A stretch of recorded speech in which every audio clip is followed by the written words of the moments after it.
The Greek Way to Western Civilization by Edith Hamilton, Chapter 11, The Idea of Tragedy. The great tragic artists of the world are four, and three of them are Greek. It is in tragedy that the preeminence of the Greeks can be seen most clearly. Except for Shakespeare, the great three, Aeschylus, Sophocles, Euripides, stand alone. Tragedy is an achievement particularly Greek. They were the first to perceive it, and they lifted it to its supreme height. Nor is it a matter that directly touches only the great artists who wrote tragedies. It concerns the entire people as well, who felt the appeal of the tragic to such a degree that they would gather 30,000 strong to see a performance. In tragedy, the Greek genius penetrated farthest, and it is the revelation of what was most profound in them. The special characteristic of the Greeks was the power to see the world clearly, and at the same time as beautiful. Because they were able to do this, they produced art distinguished from all other art by an absence of struggle, marked by a calm and serenity which is theirs alone. There is, it seems to assure us, a region where beauty is truth, truth beauty. To it, the artists would lead us, illumining life's dark confusions by gleams fitful indeed and wavering compared with the fixed light of religious faith, but by some magic of their own, satisfying, affording a vision of something inconclusive, and yet of incalculable significance.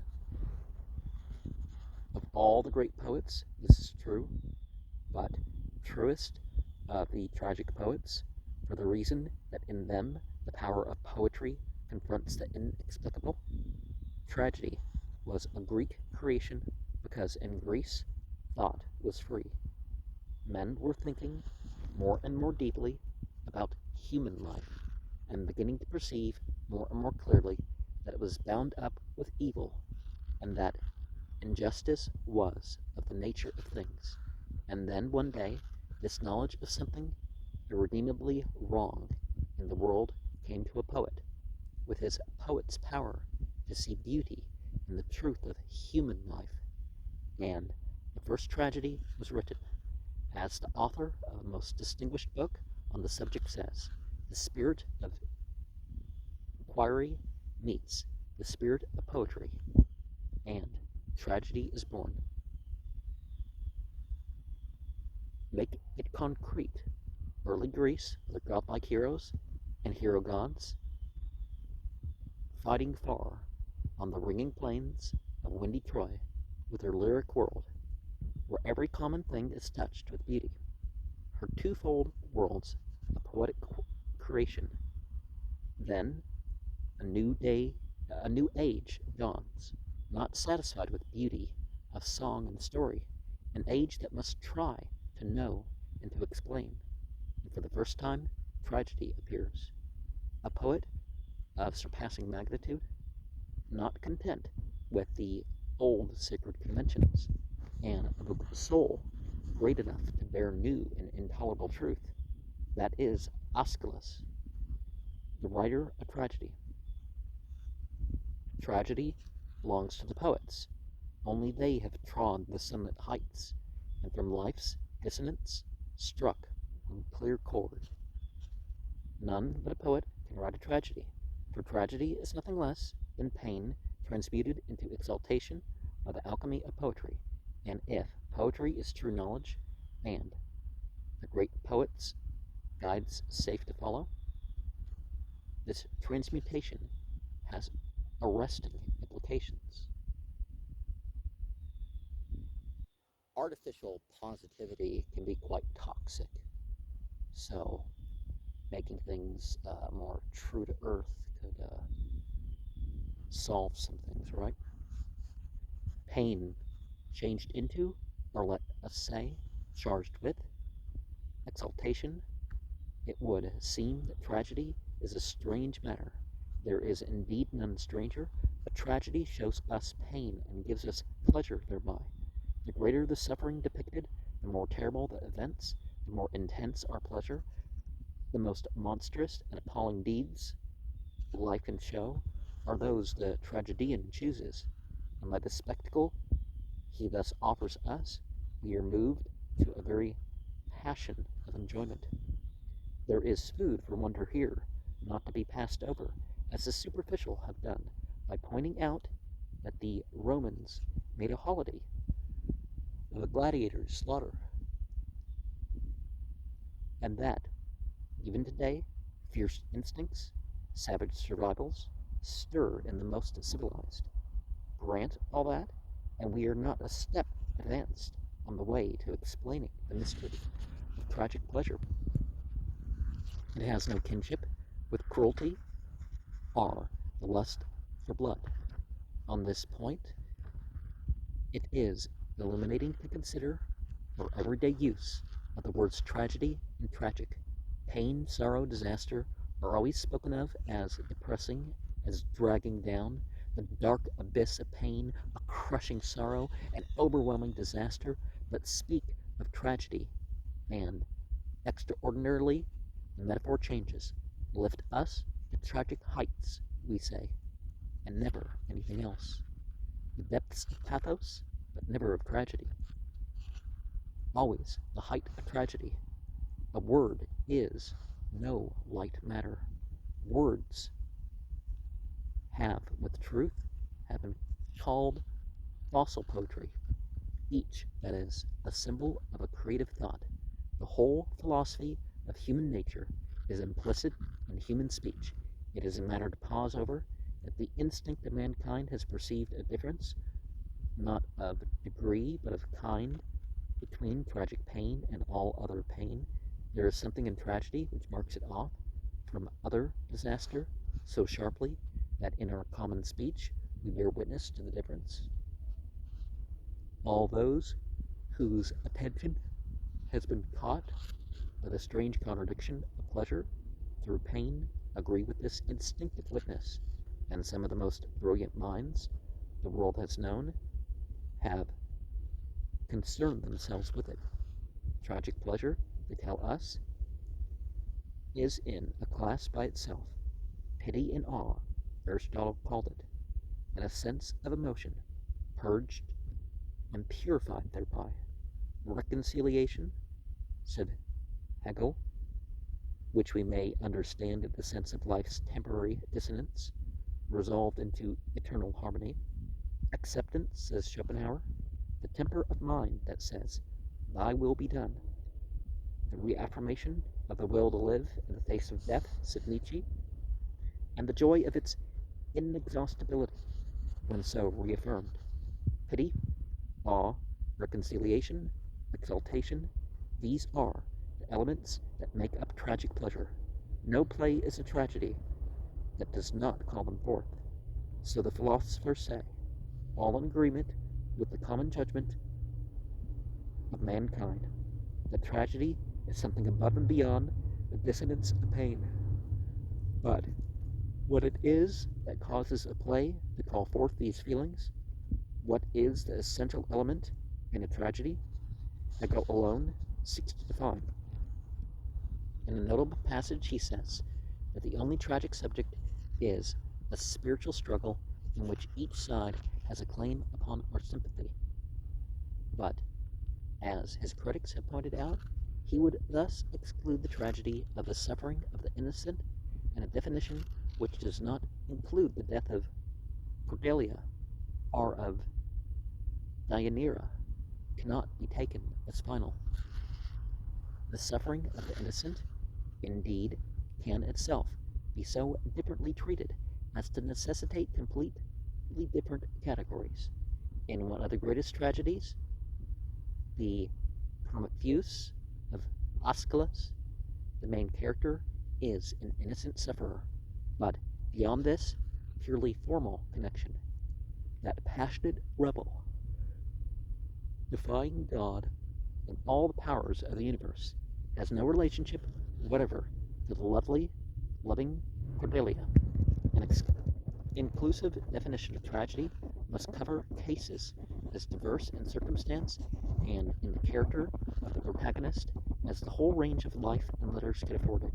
It must include such opposites as Antigone, the high-souled maiden who goes with open eyes to her death rather than leave her brother's body unburied, and Macbeth, the ambition-mad, the murderer of his king and guest. These two plays, seemingly so totally unalike, call forth the same response. Tragic pleasure of the greatest intensity is caused by them both. They have something in common, but philosophers do not tell us what it is. Their concern is with what tragedy makes us feel, not with what makes a tragedy. Only twice in literary history has there been a great period of tragedy. In the Athens of Pericles and in Elizabethan England. What these two periods had in common, 2,000 years and more apart in time, that they expressed themselves in the same fashion, may give us some hint of the nature of tragedy, for far from being periods of darkness and defeat, each was a time when life was seen exalted, a time of thrilling and unfathomable possibilities. They held their heads high, those men who conquered at Marathon and Salamis, and those who fought Spain and saw the great Armada sink. The world was a place of wonder. Mankind was beauteous. Life was lived on the crest of the wave. More than all, the poignant joy of heroism had stirred men's hearts.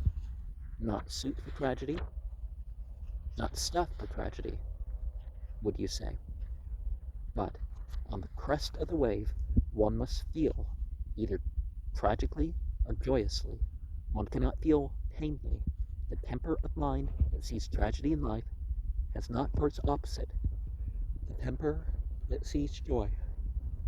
The opposite pole of the tragic view of life is the distorted view, when humanity is seen as devoid of dignity and significance, trivial, mean, and sunk in dreary hopelessness. Then the spirit of tragedy departs. Sometime, but gorgeous tragedy in sceptred pall comes sweeping by. At the opposite pole stands Gorky with the lower depths. Other poets may, the tragedian must, seek for the significance of life. An error strangely common is that this significance, for tragic purposes, depends in some sort upon outward circumstances, on pomp and feast and revelry, with mask and antique pageantry. Nothing of all that touches tragedy. The surface of life is comedy's concern. Tragedy is indifferent to it. We do not, to be sure, go to Main Street or to Zenith for tragedy, but the reason has nothing to do with their dull familiarity. There is no reason inherent in the house itself why Babbitt's home in Zenith should not be the scene of a tragedy, as well as the castle of Elsinore. The only reason it is not is Babbitt himself, that singular swing toward elevation, which Schopenhauer discerned in tragedy, does not take any of its impetus from outside things. So it's closer to autism. The dignity and the significance of human life, of these, and of these alone, tragedy will never let go. Without them, there is no tragedy. To answer the question, what makes a tragedy, is to answer the question wherein lies the essential significance of life. What the dignity of humanity depends upon, in the last analysis. Here the tragedians speak to us with no uncertain voice. The great tragedies themselves offer the solution to the problem they propound. It is by our power to suffer above all that we are of more value than the sparrows. Endow them with a greater or as great a potentiality of pain, our foremost place in the world would no longer be undisputed. Deep down, when we search out the reason for our conviction of the transcendent worth of each human being, we know that it is because of the possibility that each can suffer so terribly. What do outside trappings matter? Zenith or Elsinore?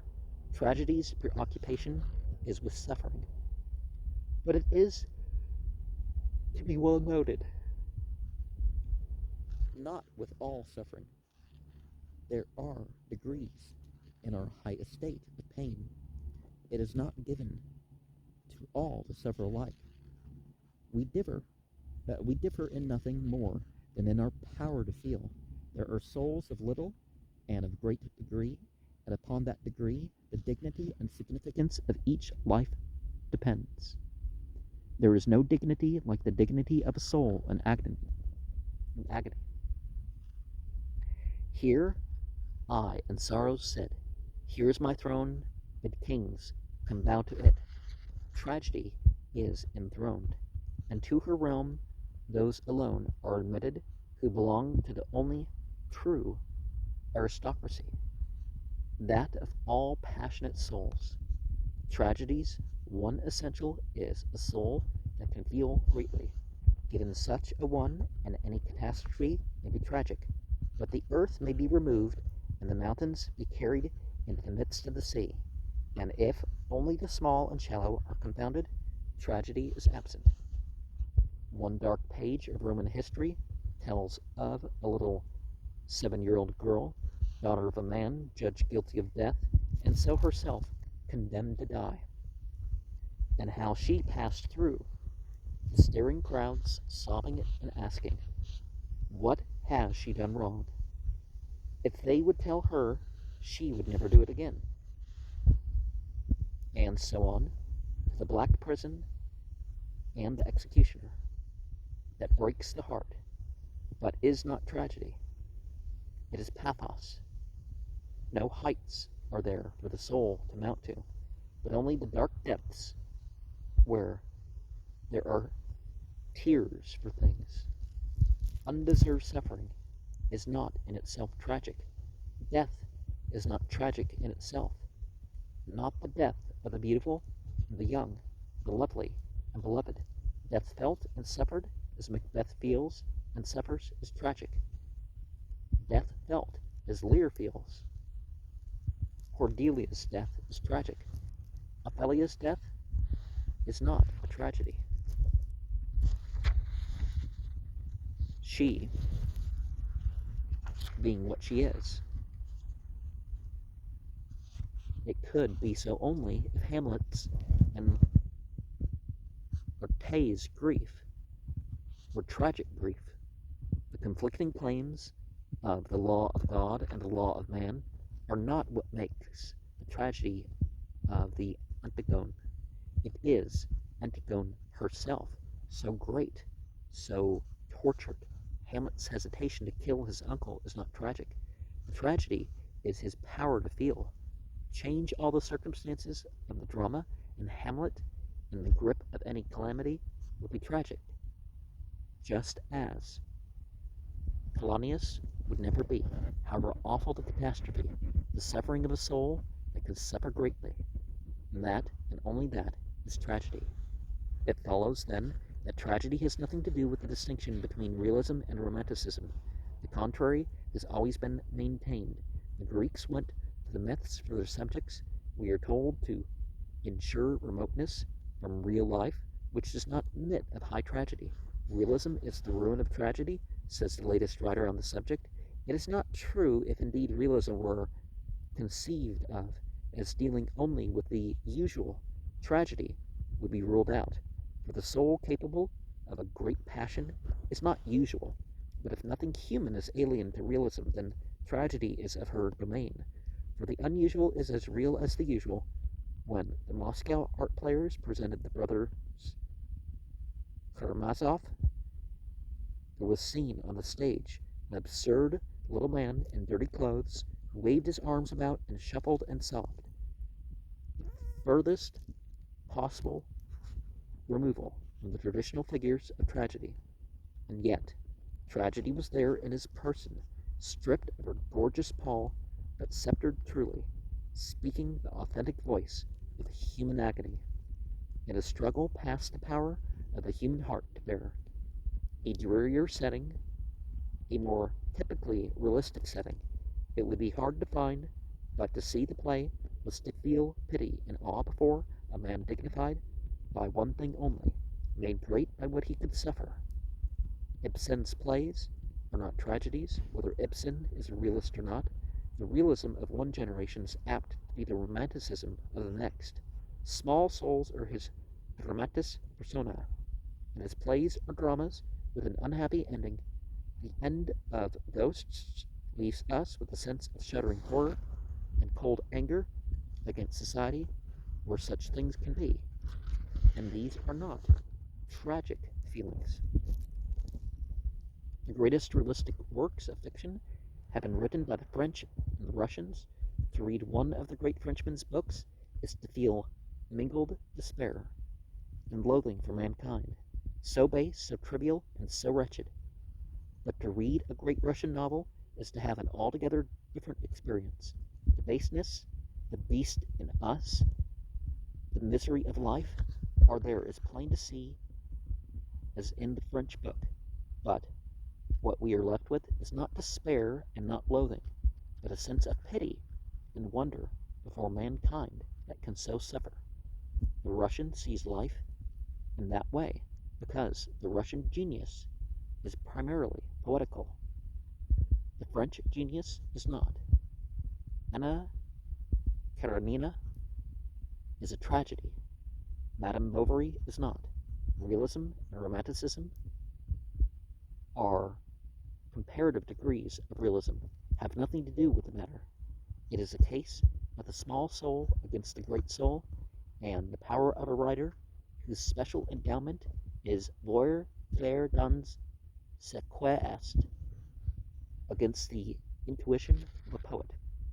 If the Greeks had left no tragedies behind for us, the highest reach of their power would be unknown.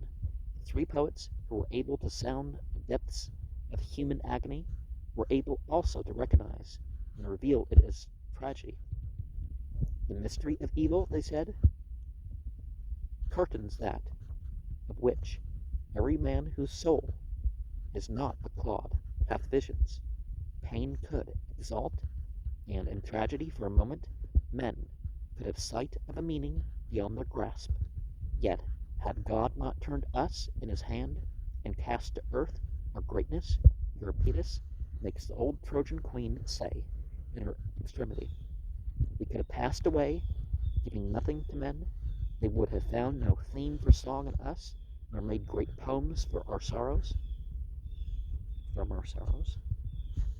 Why is the death of the ordinary man a wretched, chilling thing which we turn from, while the death of the hero, always tragic, warms us with a sense of quickened life? Well, it's because it's with a purpose, right? Answer this question, and the enigma of tragic pleasure is solved. Never let me hear that brave blood has been shed in vain, says Sir Walter Scott. It sends an imperious challenge down through all the generations. So the end of a tragedy challenges us. The great soul in pain, and in death transforms pain and death. Through it we catch a glimpse of the Stoic emperor's dear city of God, of a deeper and more ultimate reality than that in which our lives are lived. It's a tragic reality.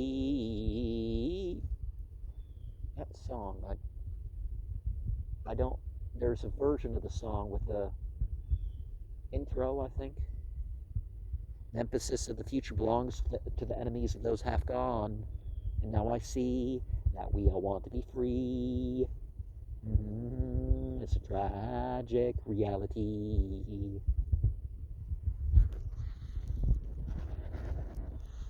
Post a link if you know it.